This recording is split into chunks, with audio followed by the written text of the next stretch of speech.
বাংলাদেশের অসংখ্য অগণিত ওলামাই কেরাম এই কথার উপর একমত, জামাত ইসলাম সেই সংগঠনটা হচ্ছে একটা মুনাফিকের দল। কিন্তু সেই সংগঠনের কিছু ভাই ও বন্ধুরা এই কথাটা মানতে নারাজ। এই কথা বলার কারণে অসংখ্য অগণিত ওলামাই কেরামদেরকে স্ক্রিনে উঠিয়ে অকট্য ভাষায় বকাবাদ্য করছে। জামাত ইসলামের জন্মটাই মুনাফিক, যাদের জন্মটা মুনাফিকদের দিয়ে। সারা পৃথিবীতে এখনো যে ফেরাউনের নাতিপুতি রয়ে গেছে এটা তার প্রমাণ। এই শয়তানের বাচ্চা জামাত শিবির নাকি মুনাফিক। আমার তো মনে হয় নিজেই মুনাফিক। বাংলাদেশের মধ্যে নাম্বার 1 ইসলামিক দল হচ্ছে জামাত শিবির, আর এই বলতেছে মুনাফিক।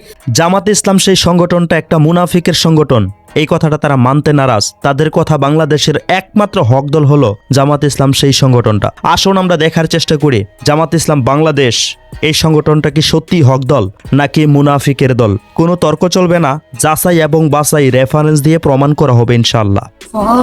আমরা জামাত ইসলামের প্রতিষ্ঠা চাই না, ব্যক্তি শফিকুর রহমান, খলিলুর রহমান, আব্দুল হামিদ, আব্দুল মালিকের প্রতিষ্ঠা চাই না। আমরা আল্লাহর দ্বীনের প্রতিষ্ঠা চাই। দ্বীন প্রতিষ্ঠা। উনার এমন কথা শুনে দেখেন গাধা কিভাবে হাসতে শুরু করে দিছে, হাসতে হাসতে নিচে পড়ে যেতেছে। মুনাফিক এটা কি শুনাইলি? কাজেই এমন কোনো কথা বলা যাইব না যেই কথা শোনার পর গাধা দাঁত কিলায় কিলায় হাসে এবং হাসতে হাসতে নিচে পড়ে যায়। তারা নাকি রাষ্ট্রে ইসলাম কায়েম করতে যাচ্ছে, অথচ তাদের দলের আমির সাহেব আল্লাহর ফরজ হুকুম পদ্মাই মানছে না। তাহলে কি কথা আর কাজের কোনো মিল আছে? আমরা এখন বৈষম্য দূর করবো, সবাই রাজি ইনশাআল্লাহ। চেয়ারে চলে যান আর আমার বন্ধুরা নারায়ে তাকবীর, আল্লাহু আকবার। বৈষম্য দূর করার কথা শুনেই তাকবীর দিয়ে দিয়েছে। আমরা ধর্মকে কখনো ব্যবহার করি নাই, করবো না। কি আরেকবার শুনি। আমরা ধর্মকে কখনো ব্যবহার করি নাই, করব না। আচ্ছা ঠিক আছে, আমরা দেখি তারা ধর্মকে ব্যবহার করে কিনা। কোরআনের সংগঠন দাড়িপাল্লায় ভোট দিও। না না না না না, এখানে ধর্মের কোনো দোহাই দেওয়া হয়নি।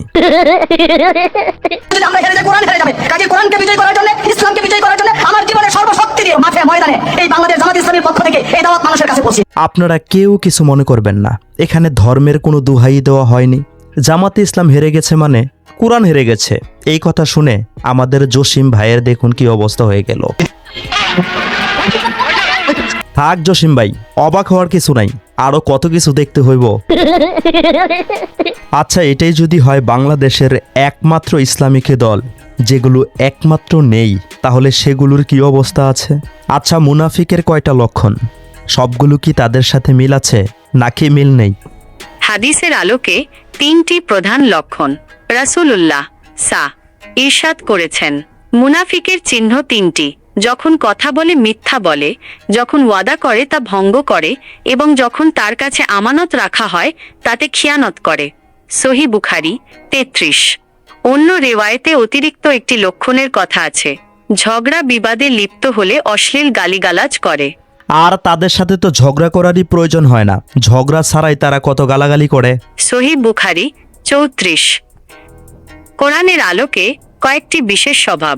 কোরআনে মুনাফিকের অনেক স্বভাবের কথা বলা হয়েছে, যার মধ্যে উল্লেখযোগ্য হল দ্বিমুখী নীতি, বিশ্বাসীদের সামনে এক কথা আর অবিশ্বাসীদের সাথে মিলিত হলে অন্য কথা বলা। সূরা আল বাকারাহ 14। আমরা জামাত ইসলামের প্রতিষ্ঠা চাই না, ব্যক্তি শফিকুর রহমান, খলিলুর রহমান, আব্দুল হামিদ, আব্দুল মালিকের প্রতিষ্ঠা চাই না। আমরা আল্লাহর দ্বীনের প্রতিষ্ঠা চাই। তাই নাকি? দেখা যাক কয় ধরনের কথা এখানে শোনা যাচ্ছে। যেটা আলোচনা হয়েছিল, উনি প্রশ্ন করেছিলেন যে যদি আপনারা জনগণের সমর্থন নিয়ে রাষ্ট্র পরিচালনা বা সরকার পরিচালনার সুযোগ পান, তাহলে কোন আইনে আপনারা দেশ চালাবেন? এটা ছিল মূল প্রশ্ন। এখানে থাকে অনেকে জিজ্ঞেস করেন যে শরিয়া আইনে না অমুক মডেল তমুক মডেল, এগুলো। আমাদের আমির জামাত বলেছেন যে বাংলাদেশের বিদ্যমান যে আইন, সেই আইনেই বাংলাদেশ চলবে, যেখানে সব ধর্মের সম্মান এবং মর্যাদা রক্ষা করা হবে, এবং এই আইনটাই যথেষ্ট হবে। আচ্ছা, সবকিছু কি ঠিক আছে? কোরআন হাদিসের রেফারেন্সের সাথে কি তাদের কথাবার্তা মিলে যাচ্ছে, নাকি তারপরেও বলবেন বাংলাদেশে একমাত্র ইসলামিক হক দল তারা? আসুন সবার শেষে শুনি শায়েকে চরমোনাই জামাত ইসলাম সেই সংগঠন সম্পর্কে কি বলেছে। জামাত ইসলামী সম্পর্কে আপনার দৃষ্টিভঙ্গি কি? জামাত ইসলাম সম্পর্কে দৃষ্টিভঙ্গি তো অনেক বক্তৃতা আমি আগেই বলেছি। জামাত ইসলামী বাংলাদেশ রাজনৈতিক দল, ইসলামের নামে রাজনৈতিক দল, ভালো একটা ইসলামিক নামে রাজনৈতিক দল ছিল। কিন্তু বাংলাদেশ জামাত ইসলাম সে ইসলামিক দল হিসাবে আমরা ওলামাই কেরাম এবং আমরা যারা আছি আমরা বলি না, ওলামাই কেরাম বলে না। শুধু আমাদের দেশে ওলামাই কেরাম নয়, ব্যাপারে ভারতের ওলামাই কেরাম, পাকিস্তানের ওলামাই কেরাম, তারাও একমত। এখন তো জামাতের মধ্যে লোকেরাও একমত, তারাও তো পুরো জামাত ইসলামের নামই পরিবর্তন করে ফেলছে। সেখানে ইসলামের কোনো নামই থাকবে না, সেইভাবে তারা নাম দিচ্ছে। কাজে এখন তো আমাদের দ্বিতীয় বলার কিছু নেই। এই বিষয়ে এই ব্যাপারে আমার বহুত বক্তব্য আছে। আমি মনে করি জামাত ইসলাম বাংলাদেশ রাজনৈতিক একটা দল, সে ইসলামিক কোনো দল না। এই দেশের সকল শক্তি এই বিষয়ে একটি একমত যে Jamaat is a moderate Islamic organisation, democratic organisation. আমার প্রাণপ্রিয় ভাই ও বন্ধুরা, আপনারা হয়তো অনেকেই জানেন না, গাধা আমার অনেক পছন্দের একটা প্রাণী। আসুন শেষমেশ গাধার হাসিটা আরেকবার দেখে যাই। মুনাফিক এটা কি শুনাইলি?